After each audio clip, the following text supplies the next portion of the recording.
नमस्कार, M prime देख रहे हैं आप। मैं हूं आपके साथ वरुण गोयल।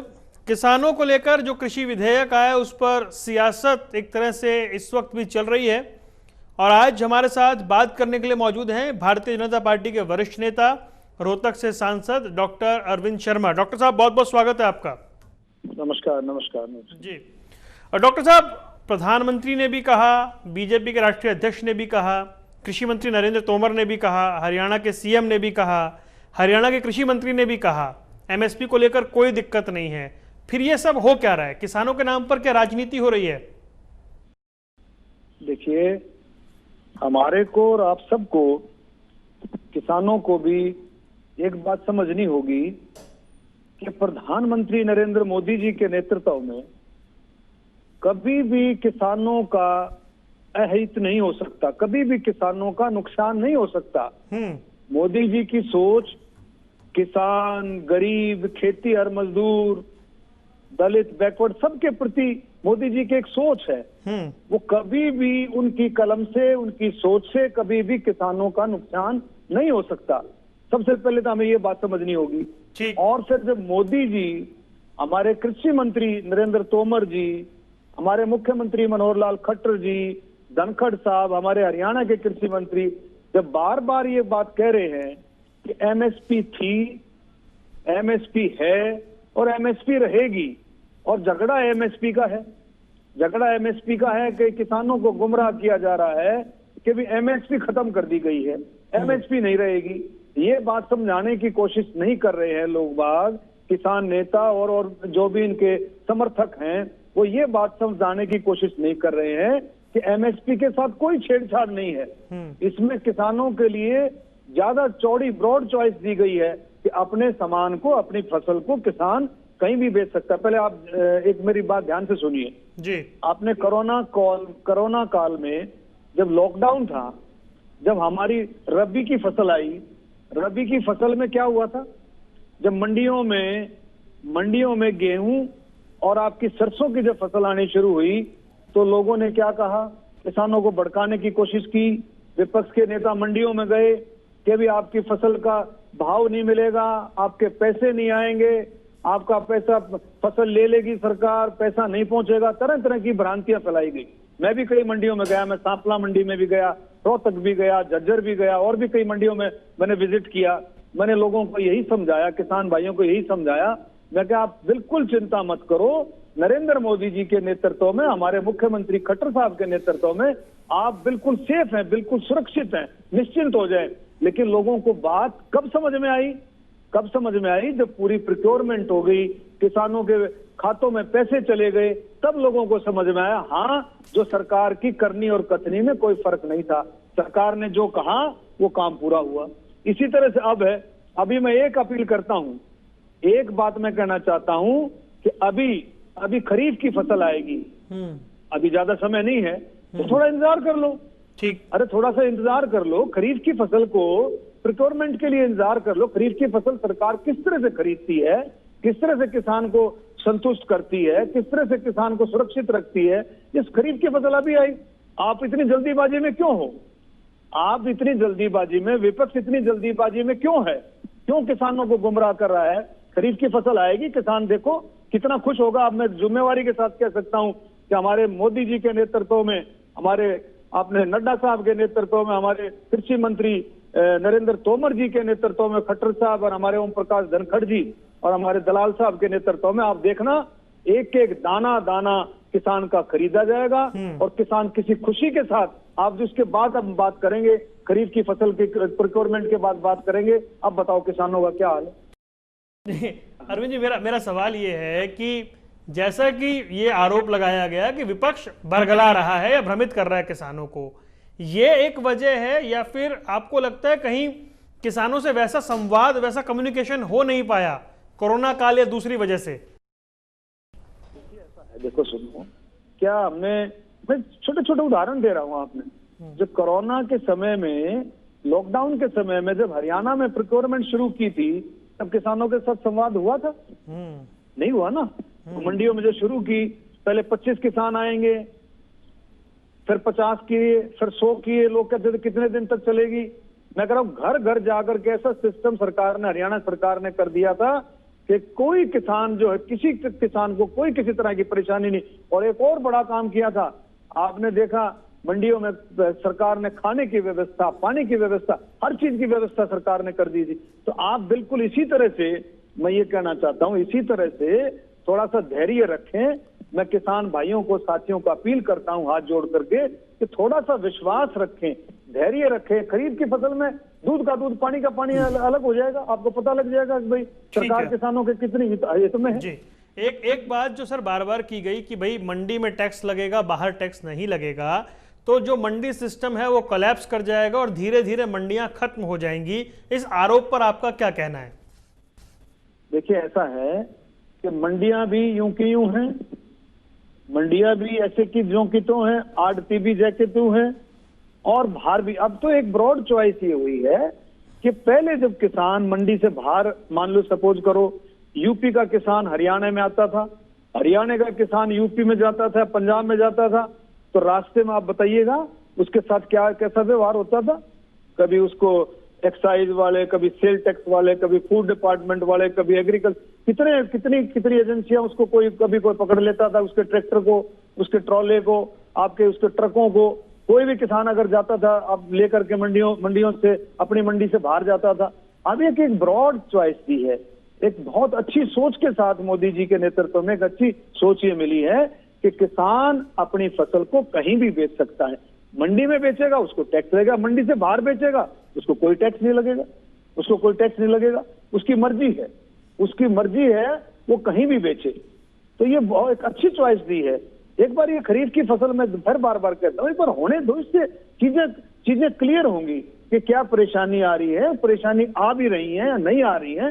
किसान अपने फसलों को देगा जब आपको पता लगेगा कितने अच्छे तरीके से किसानों ने फसल दी और अच्छी तरह से उनकी पेमेंट आई है। ठीक है, किसान की तो ये सबसे बड़ी चीज कि उसकी फसल ठीक से, उसकी फसल की बिक्री और ठीक से उसका पैसा उस तक पहुंच जाए। जी, एक जो बार बार चर्चा जो भी किसानों के बीच में से आती रही या फिर जो आरोप आप पर लगता रहा वो ये था कि बड़ी कंपनियां कॉन्ट्रैक्ट के नाम पर किसानों का शोषण करेंगी।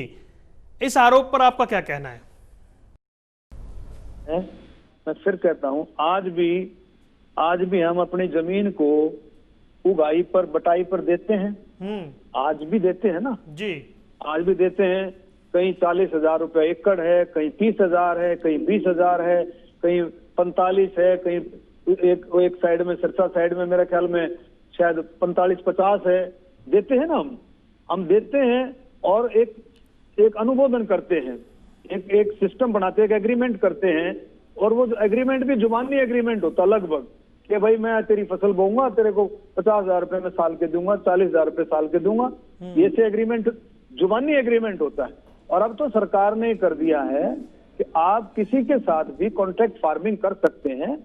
उसमें सबसे बड़ी बात जो सरकार ने की है, ध्यान देने वाली बात है कि किसान की जमीन को कोई भी धन्ना सेठ, कोई भी अमीर आदमी, कोई भी व्यापारी किसान की जमीन को छू नहीं सकता, किसान की जमीन को अपने नाम नहीं करा सकता। ऐसा सरकार ने प्रोविजन किया कानून में।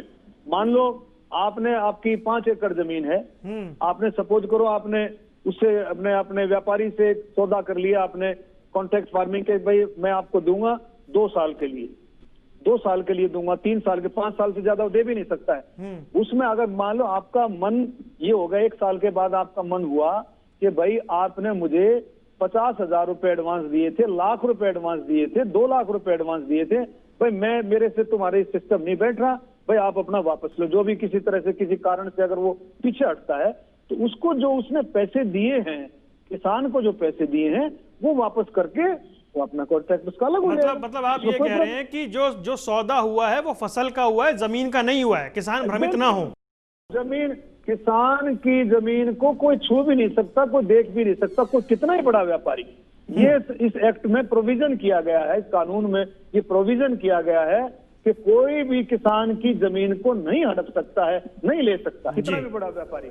जी, लेकिन अरविंद जी, हमने जब कुछ किसानों से बात की या किसान संगठनों से बात की, उनका ये कहना है कि सिर्फ पैन कार्ड के आधार पर कोई आकर हमसे माल ले जाएगा और फिर वो गायब हो गया तो उसे हम कहां ढूंढते फिरेंगे और छोटा किसान कहां उसके पीछे भागेगा। देखिए, एक मेरी छोटी सी बात बताओ, क्या किसान इतना समझदार है, किसान अपनी फसल को किसी अननोन को देता है? किसी अननोन आदमी को? आज भी हम इतने साल से देख रहे हैं, किसान अपनी फसल को ठोक बजा करके एक विश्वास के साथ देता है कि भाई ये इसको मैं अपनी फसल दे सकता हूँ। चलो, तो ये कोई किसी तरह की बात नहीं है कि भाई कोई आएगा, उसमें प्रोविजन रखा गया है कि भाई 3 दिन के अंदर उसको पेमेंट करनी होगी। 3 दिन के अंदर वो चाहे तो तुरंत भी पेमेंट कर सकता है। तो किसान किसी तरह के भी बहकावे में आने वाली बात नहीं है, कोई इस तरह की बातें नहीं है। किसान जहां अपने आप को सुरक्षित समझता है, ठोक बजा करके जहां अपने आप को सुरक्षित समझता है कि हाँ इसको देने से मेरी फसल सुरक्षित है, तो वहां देगा किसान के साथ। और कोई छोटी बात किसान होने की कोई संभावना नहीं है। नहीं, लेकिन सब ये अभी हो क्या रहा है, आशंकाएं बहुत सारी दिमाग में बैठा दी गई हैं या किसान के दिमाग में है कि मैं आपको बोलो। हाँ, मतलब आशंका ये बिठा दी गई है कि जब प्राइवेट प्लेयर्स आएंगे तो प्राइवेट प्लेयर्स आने के बाद जिस तरह से चीजें होंगी उसमें किसान से औने पौने दाम में खरीद लेंगे, या किसान के पास बहुत ज्यादा उस वक्त रहेगा नहीं, क्योंकि बाहर तो टैक्स नहीं है, अंदर टैक्स है। तो ये एक बराबर का कंपटीशन नहीं दे रही है सरकार, अगर विकल्प दे रही है तो। देखिए, ऐसा बिल्कुल भी, देखो ये तो मैं आपको फिर कह रहा हूं कि ये चीजें तो समझ में, 1-2 फसल की प्रोक्योरमेंट होगी, खरीफ की होगी, रबी की होगी, 1-2 फसलों की प्रोक्योरमेंट होगी, खरीदारी होगी, तभी तो समझ में आएगा ना, तभी तो समझ में आएंगी कि क्या कमियां हैं। मैं कह रहा हूँ कोई कमी नहीं निकलेगी। किसान, फिर मैं कह रहा हूँ, किसान बिल्कुल सुरक्षित है। किसान अपनी फसल को बेचने में स्वतंत्र है। वो मंडी में चाहे मंडी में बेच सकता है, उसको टैक्स देना पड़ेगा, मंडी से बाहर उसको टैक्स नहीं देना पड़ेगा। पहले मंडी से बाहर जाता था, उसको धरपकड़ हो जाती थी उसकी। अगर मान लो हरियाणा से दिल्ली लेके आ रहा, रास्ते में 4 जगह उसकी पकड़ हो जाती थी। उसको इतना फसल का वो नहीं मिलता जितना उसको टैक्स, और जितना उसके नाम से वो इंस्पेक्टर राज चल रहा था। तो अब वो फ्री है, कहीं भी जा सकता है, कहीं भी किसी को बेच सकता है, कहीं किसी सेलर वाले को दो, कहीं बाहर जाओ, दिल्ली जाओ, पंजाब में जाओ, पंजाब वाला हरियाणा में आए, यूपी वाला हरियाणा में आए, तो कहीं भी फसल दे सकता है। ये बहुत अच्छा, मैं कह रहा हूँ बहुत अच्छा कानून मोदी जी ने, और किसानों पहले कहाँ रोक थी किसी दूसरी जगह बेचने में? अरे पूरी रोक थी भाई, कमाल कर दिया। पूरी रोक, कहाँ जाने के बाद आपको 4 जगह रोकते थे, आपसे पैसे ऐंठते थे, कमाल कर दिया। आप यूपी का किसान, एक मिनट छोटी बात सुने, हरियाणा में गन्ने का भाव ज्यादा था यूपी से, था ना गन्ने, और यूपी का किसान अगर गन्ना लेकर के आता था तो उसको पकड़ते थे बॉर्डरों पर, कहाँ घुसने देते थे? कोई नहीं घुसने देता था, चोरी छिपे से लेकर के आते थे। तो अब ये चोरी छिपे वाला काम ये खत्म हो जाएगा, ये बिल्कुल साफ सुथरा काम हो जाएगा, बिल्कुल ट्रांसपेरेंसी रहेगी इस कानून के जरिए। हमने देखा रोहतक से तस्वीरें आई थी जब कुछ किसान इसके समर्थन में खड़े हुए थे और इस बिल का उन्होंने स्वागत किया था। आपके रोहतक से वो तस्वीरें आई थी सर? नहीं, वो तो मैं यही तो कह रहा हूँ, जिसको समझ में आ रही है, जिसके अंदर धैर्य है, जो समझता है, जिसके दिल और दिमाग में ये है कि भाई ये दिल और दिमाग में बैठाना सबसे बड़ी चीज है, जिसको ये विश्वास है कि मोदी जी मेरे साथ गलत नहीं कर सकता, जिस किसान को ये विश्वास है कि मोदी जी देश के साथ कई गलत नहीं कर सकते। आज मोदी जी का नाम जब आता है, नरेंद्र मोदी जी, उनका नाम राष्ट्रीय एकता और राष्ट्रीय भक्ति के नाम से जुड़ गया है। मोदी जी कभी गलत कर सकते हैं? किसानों के साथ कोई धोखा कर सकते हैं? कभी किसानों को आपने ऐसे कर दिया और किसानों को लुटवा के बैठ गए, ऐसा कभी हो सकता है? कभी भी नहीं हो सकता। तो जिनको ये समझ आ गई है कि मोदी जी ऐसा नहीं कर सकते, वो समर्थन में है, ठोक करके समर्थन में। बहुत सारे किसान समर्थन में आए, मेरे को बहुत फोन आते हैं, बहुत मैसेज आते हैं, व्हाट्सएप पर आ रहे हैं और मेरे फेसबुक पे आ रहे हैं, बहुत सारे मैसेज आ रहे हैं। किसान बहुत समर्थन में निकल करके आए हैं इस कानून के। लेकिन सर, आपके एक सहयोगी दल ने जो साथ छोड़ा, उस पर फिर लोगों ने सवाल उठाए कि उन्हें क्यों नहीं समझा पाए आप समझे, उन्होंने जल्दीबाजी की, उन्होंने अपना राजनीतिक सिस्टम जो है, आप समझे नहीं उन्होंने। ये मैं फिर कह रहा हूँ, उनका कदम जल्दीबाजी का कदम था। उनको बाद में देख लेना, आप भी सामने हैं, उनको एहसास होगा जब खरीफ की जब ये प्रोक्योरमेंट होगी ना, तब उनको एहसास होगा, अरे तो कुछ भी बात नहीं थी। ठीक सर। सर, अंत में जो हरियाणा की जनता, जो हरियाणा के किसान आपको सुन रहे हैं, उन्हें आप क्या कहना चाहेंगे?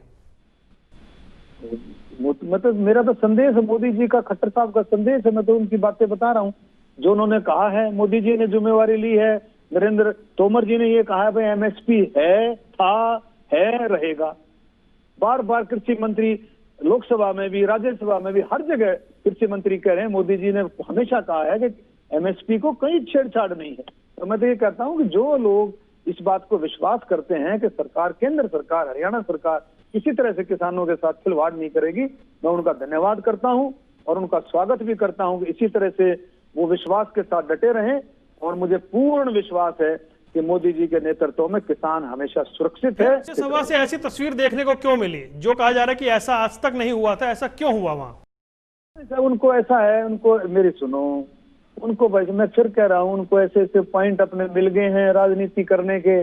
खाली बैठे हुए थे, कोई प्रोग्राम मिल नहीं रहा था कोरोना के टाइम में, अब अपने मचा रहे हैं, अपने धूम मचाए घूम रहे हैं कि ये हो गया, ये हो गया। अरे कुछ कम इंतजार तो कर लो भाई, कोई सी कानून को, तो कानून अगर बनाए सरकार कर रही है हम ऐसे करने जा रहे हैं, वो अगर ऐसा नहीं करने जा रहे तो उसका कैसे रिजल्ट लगेगा? पर सारा विपक्ष एकजुट हो गया, ऐसा लग रहा है क्या आपको? कैसे प्रैक्टिकल? नहीं, कैसे प्रैक्टिकल जो है कैसे होकर गया है? विपक्ष तो देखो, विपक्ष तो पहले भी एकजुट था, ऐसी कोई बात नहीं है। कोई सरकार गलत काम नहीं कर रही है। आम आदमी, किसानों के लिए सरकार बिल्कुल एकजुट होकर के बिल्कुल खड़ी है, चट्टान की तरह से उनके हाथ में खड़ी। बहुत बहुत शुक्रिया अरविंद शर्मा जी, आपने हमारे लिए वक्त निकाला और तफसील से पूरी चर्चा की, आपका बहुत बहुत धन्यवाद। ये थे हमारे साथ रोहतक के सांसद अरविंद शर्मा, जिन्होंने साफ तौर पर कहा कि इंतजार कीजिए, धैर्य रखिए, ये बिल पूरी तरीके से किसानों के हित में है।